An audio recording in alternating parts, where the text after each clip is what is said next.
오늘 우리에게 주실 하나님 말씀은 디모데전서 5장 1절 2절과 17절에서 20절 말씀을 보도록 하겠습니다. 디모데전서 5장 1절 2절 그리고 17절에서 20절 말씀 우리 한 절씩 교독하도록 하겠습니다. 1절입니다. 늙은 이를 꾸짖지 말고 권하되 아버지에게 하듯 하며 젊은이에게는 형제에게 하듯 하고 늙은 여자에게는 어머니에게 하듯 하며 젊은 여자에게는 온전히 깨끗함으로 자매에게 하듯 하라. 17절을 제가 읽겠습니다. 잘 다스리는 장로들은 배나 존경할 자로 알되 말씀과 가르침에 수고하는 이들에게는 더욱 그리할 것이니라. 성경에 일렀으되 곡식을 밟아 떠는 소의 입에 망을 씌우지 말라 하였고 또 일꾼이 그 삭을 받는 것은 마땅하다 하였느니라. 장로에 대한 고발은 두세 증인이 없으면 받지 말 것이요 범죄한 자들을 모든 사람 앞에서 꾸짖어 나머지 사람들로 두려워하게 하라. 아멘. 디모데전서 5장은 교회 안의 여러 계층에 대한 교훈의 말씀입니다. 참된 목회자가 가져야 될 목양의 자세와 내용들에 대해서 자세히 말씀하고 있습니다. 늙은 남녀, 젊은 남녀, 그리고 늙은 가부, 젊은 가부 등 다양한 교회 안의 계층들의 성도들을 믿음으로 어떻게 대하여야 할지 사도 바울이 그의 제자 젊은 목회자인 디모데에게 주는 메시지입니다. 또한 오늘 교회에게 주시는 귀한 말씀이기도 합니다. 참된 목회자는 21절의 말씀처럼 모든 일에 편견을 가지지 않고 불공평하게 일을 행하지 말아야 한다고 말씀합니다. 쉽게 목회자 자신의 기준으로 사람을 속단하거나 판단하지 말라는 그런 뜻이기도 합니다. 1절과 2절의 말씀처럼 아버지에게 하듯 또한 어머니에게 하듯 하며 형제와 자매에게 하듯 하라라고 말씀하십니다. 이것이 바로 교회를 가족처럼 섬길 것에 대해서 말씀해 주는 것입니다. 어떻게 보면 가정과 교회는 뗄래야 뗄 수 없는 서로 밀접한 관계를 가지고 있는 것 같습니다. 건강한 가정들이 모여서 건전한 교회가 이루어지며 또한 건강한 교회를 통해서 올바른 건강한 가정이 바로 세워질 것입니다. 그것을 잘 알고 있는 사단은 가정을 공격하며 무너뜨리는 일을 지금도 쉬지 않고 하고 있는 것입니다. 건강한 교회는 복음 중심의 말씀으로 건강한 개인과 가정이 세워지도록 섬기며 사역하는 것이 바로 교회의 중요한 사역이기도 합니다. 그렇다면 건강한 가정이란 무엇이겠습니까? 겉으로 보기에 화목하고 대화가 잘 통하고 남편은 돈을 잘 벌어주고 아내는 가정일을 잘하는 그런 겉모습만이 아닐 것입니다. 물론 그것도 필요하겠지만 하나님 말씀 안에서 그리스도 중심으로 거룩함을 추구하는 가정이 바로 성경에서 말하는 건강한 가정일 것입니다. 비록 때로는 경제적인 어려움이 있고 육체적인 질병이 있다 할지라도 복음으로 하나 되며 하나님의 말씀을 나눌 수 있는 그 가정이야말로 건강하고 하나님 보시기 행복한 가정일 것입니다. 여러분들은 자녀들에게 어떠한 부모의 모습으로 남고 싶으십니까? 사랑하는 자녀들과 추억을 많이 가지고 또한 여행을 많이 다니는 것도 좋은 일일 것입니다. 그러나 더 중요한 것은 자녀들이 부모를 생각할 때 우리 아버지와 어머니는 참으로 예배 드리는 것을 가장 좋아하셨고 또한 성경을 읽고 기도하는 모습이 참으로 아름다우셨어. 교회를 또한 사랑하며 믿음으로 섬기면서 경건한 삶을 사셨다고 자녀들이 회상할 수 있다면 참으로 주의 복을 받은 분일 것입니다. 저는 작년 10월에 한 달간 한국에 다녀왔습니다. 그때 미국에 이민 오면서 5년 만에 나가게 되어서 너무나도 좋았습니다. 저희 아버지는 2013년에 폐암으로 돌아가셨고 그래서 어머니께서 홀로 대구에 지내십니다. 특별히 코로나 시기를 겪으시면서 참 외로울 수도 있고 일하시는 것도 다 못하셨는데 그때 이제 참 감사하게 주의 은혜를 받아 성경을 읽는 재미에 푹 빠지셨습니다. 그래서 그때 무려 한 성경 5독 이상을 하셨는데 그때 말씀에 깊은 은혜를 받고 서로 통화를 하면은 한두 시간 말씀을 나누면서 계속 대화가 어머니와 이어졌습니다. 제가 그때 한국에 나갔을 때 어머니가 발을 다치시는 바람에 여행이나 밖에 외출을 하지 못하였습니다. 그래서 한 달간 같이 함께 하면서 매일 아침, 저녁, 그리고 시간 될 때 오후에 3번 같이 예배를 드렸습니다. 찬양하고 같이 성경 읽고 함께 기도하면서 함께 웃고 함께 울고 또 은혜를 받으면서 저의 인생에 잊을 수 없는 그런 깊은 영적인 추억을 간직하게 되었습니다. 오늘 본문 디모데전서 5장 17절에서 20절의 말씀은 장로에 관한 교훈에 대해서 말씀합니다. 16세기 종교개혁자 요한 칼빈은 이 말씀을 주석하면서 장로의 직책 중에는 2 종류가 있다라고 말합니다. 다스리는 치리 장로가 있고 말씀을 전하고 가르치는 장로가 있는데 그 역할이 바로 목회자 사역을 말하고 있는 것입니다. 우리 17절의 말씀을 함께 읽어보도록 하겠습니다. 17절입니다. 시작. 다스리는 장로들은 배나 존경할 자로 알되 말씀과 가르침에 수고하는 이들에게는 더욱 그리할 것이라. 여기서 배나 존경할 자로 알라라고 말씀합니다. 이 뜻은 마음으로 깊이 존경하되 또한 물질적인 후원도 아끼지 말라는 뜻이 포함되어 있는 것 같습니다.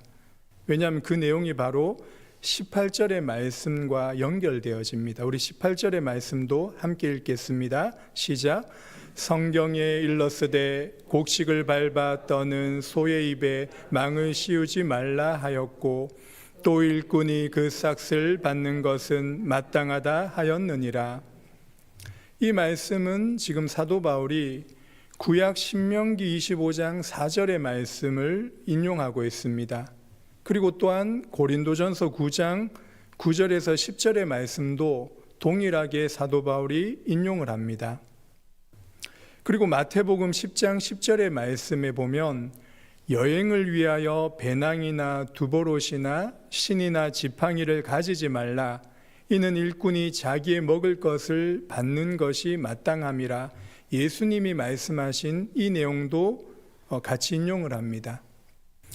디모데전서 5장 18절 이 한 구절의 말씀에 2가지의 말씀, 신명기 25장 4절과 마태복음 10장 10절의 말씀을 인용을 하고 있습니다.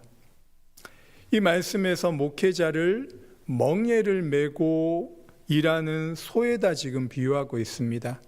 그리고 목회자를 열매를 바라고 일하는 일꾼에 비유하고 있는 것입니다.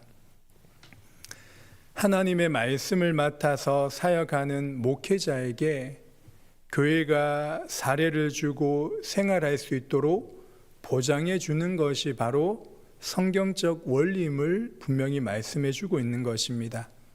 특별히 고린도전서 9장 13절 14절에 이러한 말씀이 있습니다. 성전의 일을 하는 이들은 성전에서 나는 것을 먹으며 제단에서 섬기는 이들은 제단과 함께 나누는 것을 너희가 알지 못하느냐. 14절에 이와 같이 주께서도 복음 전하는 자들이 복음으로 말미암아 살리라 명하셨느니라 라고 말씀합니다. 예전에 제가 한국에서 사역을 할 때 어떤 사람에게 이러한 질문을 받은 기억이 있습니다. 교회 성도님들이 헌금하는 11조는 다 목사님 건가요? 그리고 교회의 그 교인 숫자가 목사님의 혹시 재산 정도가 아닙니까? 이러한 조금 엉뚱한 질문을 들었습니다. 이런 이상한 생각을 하니까 어찌 보면 교회를 보는 시선이나 사역자, 목회자 보는 시선도 어떠하겠습니까? 사람들은 돈에 굉장히 민감한 것 같습니다. 이 말은 돈을 하찮게 여기라는 말이거나 목숨처럼 귀하게 생각해야 된다는 말이 아닙니다. 돈 자체의 어떤 가치를 두고 목숨처럼 중요하게 생각하게 되면 반드시 돈이 우상이 되어서 결국 돈을 섬기며 그 돈의 일평생 종노릇하며 살아가게 될 것입니다. 조금 민감한 내용이지만 오늘 이 본문이 있기 때문에 한번 다루어 보도록 하겠습니다. 어떤 개인적인 그런 건 없습니다. 혹시 목회자의 사례비를 어떻게 정해서 얼마를 주어야 되는 것입니까? 과거에는 사람들이 가난하고 힘들었기 때문에 교회의 재정 자체가 어려웠고 목회자의 사례비가 적을 수밖에 없었습니다. 이러한 기준이 계속 있다면 목회자는 가난해야 되고 돈이 없는 것이 당연하다고 생각할 것입니다. 그래서 어떤 사람들은 목회자 사례가 적어야 되고 안 받는 것이 더 좋을 수 있다라는 생각을 하는 사람도 간혹 있습니다. 제가 아는 어떤 목사님은 교회 모든 헌금과 재정을 선교비와 구제비로 사용을 합니다. 대단하죠. 본인의 사례는 일체 받지 않고 교회 모임 장소도 빌리지 않고 가정에서 모입니다. 그리고 그것을 마치도 자랑하면서 사례를 받는 목회자를 안타깝지만 싹군처럼 생각하는 분도 만난 적이 있습니다. 당연히 그 목사님은 재산이 어느 정도 있으며 자녀들이 지원해 주기 때문에 교회 사례가 나가지 않아도 생활할 수 있었습니다. 반대로 한국의 대형교회 목회자에게는 어떠한 모습이 나타납니까? 분명히 다 그런 것은 아닐 것입니다. 하지만 1억이 넘는 외제차를 자랑하듯이 타고 다니거나 활동비를 교회에 지나치게 요구하거나 자녀 유학비, 기타 생활비 지나칠 정도로 교회에 요구하는 목회자들이 간혹 있습니다. 마치도 제왕처럼 군림을 하고 은퇴할 때는 그 대형교회를 자기 자녀에게 세습하는 이런 행태들이 소수지만 분명히 나타납니다. 왜 그러한 행동이 서슴없이 목회자가 행하겠습니까? 강한 표현이지만 저는 그러한 분이 참된 목회자가 아닌 싹군이라고 생각을 합니다. 그러한 사람은 영혼에 대한 사랑이나 복음과 하나님의 말씀에 관심이 없습니다. 뉴스와 인터넷 기사에 오르내리는 대형교회의 재정 문제와 스캔들이 물론 100% 팩트고 완전한 것이 아니라고는 저도 생각을 합니다. 그러나 분명히 세상으로부터 교회가 질타를 받고 있는 시대에 우리는 살고 있습니다. 이 말은 제가 새벽부터 교회를 비난하기 위해서 말하는 것이 절대 아닙니다. 저처럼 부족하고 제 안에도 죄성이 있기 때문에 주의 은혜가 아니면 언제든지 그러한 사람이 될 수 있다는 경각심에서 저 자신에게 하는 메시지이기도 합니다. 성경에서 우리는 이러한 모습을 찾아볼 수 있습니다. 구약 선지서에 보면 두 종류의 선지자들이 나옵니다. 거짓 선지자들과 참된 선지자들. 그런데 안타깝게도 거짓 선지자들이 다수를 차지합니다. 그들이 전한 메시지는 무엇입니까? 우리는 하나님의 백성이기 때문에 아무런 문제가 없을 것이다. 그리고 에레미야와 그런 이사야처럼 나라가 멸망하고 아수르와 바벨론이 쳐들어와서 우리는 무너질 것이다라는 하나님의 말씀 메시지는 거짓된 메시지고, 우리는 하나님의 언약 백성이기 때문에, 아브라함의 자손이기 때문에 절대 망할 수 없고, 이런 잠깐의 환난은 하나님이 우리에게 주시는 평강의 메시지로 바꿔줄 것이다라는 계속해서 긍정적인 메시지만 전했던 것입니다. 왜 그렇겠습니까? 그들은 그들의 진정한 백성들의 상처와 죄악을 해결해 주지 못했습니다. 자신들의 배를 불리며 자기 유익을 구하며 목회하는 그런 거짓 선지자들이었습니다. 그런데 참된 선지자들은 어떠합니까? 하나님이 주신 말씀을 가감없이 전하면서 백성들의 죄를 지적하고 돌이키도록 회개를 촉구하면서 애타게 눈물 흘리는 그 심정으로 설교를 하였습니다. 그리고 세상과 사람들의 눈치를 보거나 진리에 대해서 적당하게 타협하지 않고 회개의 말씀을 분명히 전하였습니다. 결국 그들은 어떻게 되었습니까? 거짓 선지자들로부터 끊임없이 핍박을 받고 심지어 백성들로부터 외면을 받으면서 때로는 죽임을 당한 순교의 자리까지 갔습니다.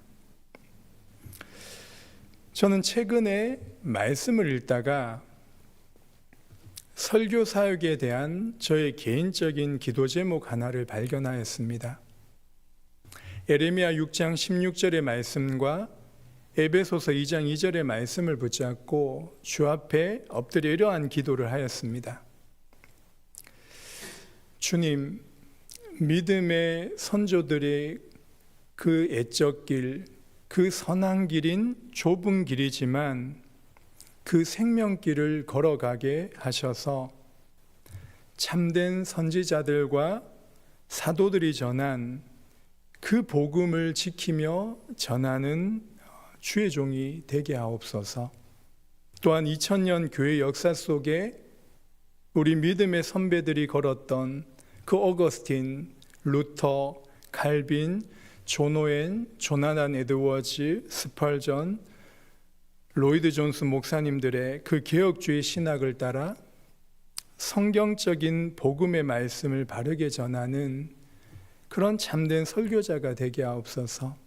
어떤 사역을 많이 하고 사람의 어떤 인기를 얻는 그런 설교자가 아닌 정말 작은 사명, 작은 그 일에도 충성하며 그 일을 감당할 수 있도록 하나님 그러한 기도 제목을 주셔서 너무 감사했습니다. 말씀을 맺겠습니다. 하나님이 기뻐하시는 교회 지도자, 장로, 목회자는 어떠한 사람이겠습니까? 무엇을 잘하는 것 이전에 어떠한 사람이 되느냐가 참으로 중요할 것입니다. 교회 일이 많고 또 분주하고 많은 행사가 이루어지면서 교회가 활발하게 보이고 힘있어 보일 수 있습니다. 하지만 그러한 모든 일을 통해서 성도 개개인이 성숙한 그리스도인으로 영적으로 자라가야 할 것입니다. 보이는 성장과 사람들이 많이 모이는 것보다 더 중요한 것이 바로 영적인 성장이 지속되는 교회가 되어야 할 것입니다. 이번 주일에 주신 말씀처럼 경건의 화려한 모양이 있는 것이 아니라 경건의 비밀 대신 그리스도를 깊이 있게 알아가고 사랑하며 체험해가는 그러한 사람들이 바로 교회 영적 지도자로 세워져야 하는 것입니다. 죄를 미워하지만 죄인을 용서하고 사랑하는 그런 거룩한 교회, 다시 말해서 거룩함과 하나님의 은혜와 사랑이 함께 공전해가는 교회, 죄를 미워하고 멀리하지만 죄인들을 긍휼히 여기시며 사랑하셔서 구원의 은혜를 베푸시는 하나님의 아름다운 성품이 나타나는 그런 교회가 바로 하나님 보시기에 아름다운 교회일 것입니다. 우리 행복한 교회가 이러한 교회로 세워지기를 함께 기도하며 각자 맡겨진 사명과 섬김에 감사와 기쁜 마음으로 믿음의 수고가 있는 그런 경건한 성도가 되시기를 주님의 이름으로 간절히 기도합니다. 기도하겠습니다. 하나님 아버지, 은혜와 사랑을 감사드립니다. 교회 안에 다양한 계층을 통해서 영적인 한 가족으로 불러주시고 함께 복음을 깨닫고 은혜를 받아가게 하심을 감사드립니다. 특별히 세우신 교회 지도자분들에게 은혜를 더하여 주셔서 복음 중심으로 교회가 든든히 세워지는 일에 믿음의 수고와 섬김이 있게 하옵소서. 특별히 말씀을 맡은 사역자분들에게 성령의 충만함을 부어주셔서 믿음의 선진들이 걸었던 옛적 길 곧 선한 길을 따라 참된 복음을 전하는 사역을 감당하게 도와 주옵소서. 육신의 질병으로 고통 중에 있는 성도들을 불쌍히 여겨주셔서 주의 뜻 가운데 회복시켜 주시고 새 힘을 얻게 인도하여 주옵소서. 함께 병간호하는 가족분들에게 주의 위로와 힘을 주셔서 감당할 수 있도록 성령께서 함께하여 주옵소서. 우리 담임 목사님의 가정 휴가 중에 있사오니 건강 지켜주시고 새 힘 주셔서 하반기 사역을 잘 준비하며 영육 간의 재충전을 얻는 은혜의 시간 되게 함께하여 주옵소서. 감사드리며 예수님의 이름으로 기도합니다. 아멘. 기도하시다가 돌아가시기 바랍니다.